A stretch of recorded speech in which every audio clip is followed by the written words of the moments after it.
حضرت عبداللہ بن عمر رضی اللہ عنہ کی حدیث ہے کہ ان کے ہاں ایک دن بکری ذبح کی گئی، بکری کا گوشت بنا، تو انہوں نے اپنے غلام سے کہا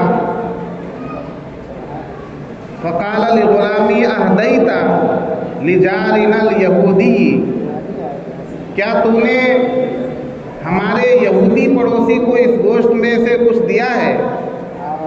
حضرت عبداللہ بن عمر رضی اللہ عنہ کے ہاں بکری کا گوشت بنا ہے اور وہ معلوم کر رہے ہیں اپنے خادم سے کہ کیا تم نے اپنے پڑوسی جو یہودی ہے، مسلمان نہیں ہے، پڑوسی یہودی کے یہاں گوشت بھیجا؟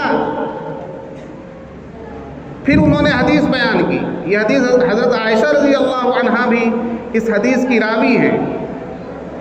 حضرت عبداللہ بن عمر نے اپنے خادم سے یہ معلوم کرنے کے بعد کہ کیا تم نے ہمارے پڑوسی میں جو یہودی رہتے ہیں ان یہودیوں کے یہاں گوشت بھیجا، یہ معلوم کرنے کے بعد حضرت عبداللہ بن عمر نے حدیث بیان کی کہ میں نے نبی پاک صلی اللہ علیہ وسلم سے سنا کہ حضرت جبریل علیہ السلام پڑوسی کے تعلق سے اس قدر وصیت کرتے رہے کہ مجھے گمان ہونے لگا کہ کہیں پڑوسی کو اب وارث نہ بنا دیا جائے۔ یوسینی ما زال یوسینی جبریل حتی ظننت لیورثہ، نبی پاک صلی اللہ علیہ وسلم نے فرمایا کہ پڑوسی کے تعلق سے حضرت جبریل علیہ السلام نے اتنی وصیت کی کہ مجھے یہ خیال ہونے لگا کہ اب پڑوسی کو بھی وارث بنا دیا جائے گا، جیسے اولاد کو وراثت میں حصہ ملتا ہے، ترکے میں حصہ ملتا ہے، ایسا نہ ہو کہ پڑوسی کو بھی حصہ ملنے لگے۔ پڑوسی کو تو حصہ نہیں ملتا ہے، لیکن پڑوسی کے حق کے بارے میں اتنی تاکید کی گئی کہ نبی پاک صلی اللہ علیہ وسلم کو یہ اندیشہ ہونے لگا۔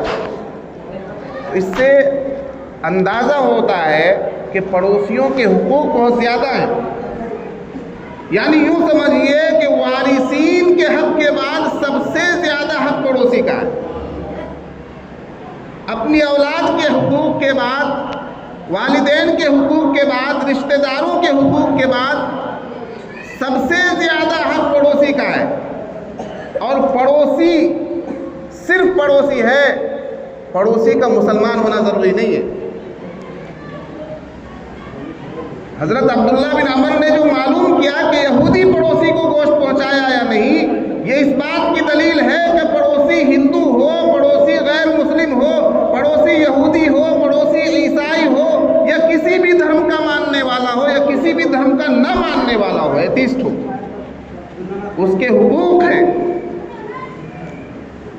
جب پڑوسی ہمارے مسلک کا نہیں، جب پڑوسی ہمارے مذہب کا نہیں، جب پڑوسی ہمارے دھرم کا نہیں، اس کے ساتھ حسن سلوک کی بات کی گئی ہے اور حسن سلوک کو لازم قرار دیا گیا۔ ایک دوسری حدیث میں ہے، نبی پاک صلی اللہ علیہ وسلم نے فرمایا کہ جو اللہ پر اور یوم قیامت پر ایمان رکھتا ہے، یقین رکھتا ہے، اس کے لیے ضروری ہے کہ وہ اپنے پڑوسی کے ساتھ حسن سلوک کرے۔ یحسن لجارہ، اپنے پڑوسی کے ساتھ حسن سلوک کرے، یہ ایمان والے کے لیے ضروری ہے۔ اب ہم لوگ اپنا حال میں صرف ایک پوائنٹ پر گفتگو کر رہا ہوں، صرف ایک چھوٹا سا نقطہ کہ ہم جو جہاں رہ رہے ہیں، ہمارا گھر ہے، ہمارے گھر کے آگے پیچھے جن لوگوں کے گھر ہیں، ہمارے گھر کے بائیں دائیں جن لوگوں کا گھر ہے، وہ ہمارے پڑوسی ہیں۔ اور شارحین نے لکھا کہ اطراف میں 150 گھر تک، 40 گھر اس طرف، 40 گھر اس طرف، 40 گھر سامنے، 40 گھر پیچھے، یہ سب پڑوسی میں داخل ہیں۔ اب ہم اپنا جائزہ لیں، اپنے گھر کا جائزہ لیں، اپنے سلوک کا جائزہ لیں، اپنے اخلاق و کردار کا جائزہ لیں، اپنی سوسائٹی کا جائزہ لیں، اپنے معاملات اور لین دین کا جائزہ لیں کہ ہمارا برتاؤ ہمارے پڑوسیوں کے ساتھ کیسا ہے۔ کیا ہمارے پڑوسی ہم سے خوش ہیں یا پریشان ہیں؟ ہمارے پڑوسی ہمارے تعلق سے اچھا سوچتے ہیں یا برا سوچتے ہیں؟ ہمارے پڑوسی ہمارے بارے میں اچھا گمان رکھتے ہیں یا برا گمان رکھتے ہیں؟ اگر ان سے ہمارے بارے میں کوئی کچھ بات معلوم کر لی جائے تو وہ اچھا تبصرہ یہ ہمارا سلوک بتائے گا، ہمارا برتاؤ بتائے گا۔ آج اس کی بہت زیادہ کمی ہے، جبکہ حدیث سے معلوم چل رہا ہے کہ ایمان والے کے لیے ضروری ہے، ایمان کی علامت ہے کہ پڑوسی کے ساتھ حسن سلوک کرے آدمی۔ جب غیر ایمان والے پڑوسی کے ساتھ حسن سلوک کا حکم آیا ہے تو جو ایمان والا پڑوسی ہے، جو مسلمان ہے، اس کے حقوق تو مسلمان کے حقوق مسلمان پر بڑھ جاتے ہیں۔ ایک مسلمان دوسرے مسلمان پر جتنے حقوق نافذ ہوتے ہیں مسلمان کے، وہ دوسروں کے مقابلے میں زیادہ ہے۔ تو اگر ہمارا کوئی مسلمان پڑوسی ہم سے پریشان ہے تو سمجھ جائیے کہ یہ ہمارے ایمان کی کمی کی بات ہے۔ بہت بڑا نمازی ہو جانا، ٹوپی لگا لینا، کرتا پاجامہ پہن لینا، حاجی صاحب کہلا لینا، یہ کامیابی کی بات نہیں ہے۔ کامیابی یہ ہے کہ ہم سے ہمارا پڑوسی خوش ہے، ہم سے ہمارا خاندان خوش ہے، ہم سے ہمارے رشتہ دار خوش ہوں، ہم سے ہماری اولاد خوش ہوں، ہم سے ہمارے جاننے والے ملنے جلنے والے خوش ہوں، آپ کے اخلاق اچھے ہوں، تب جا کر آپ کا ایمان اچھا ہوگا۔ تو اسی ایک نقطے پر مجھے گفتگو کرنی تھی۔ اللہ تبارک و تعالیٰ کہنے سننے سے زیادہ عمل کی توفیق مرحمت فرمائے۔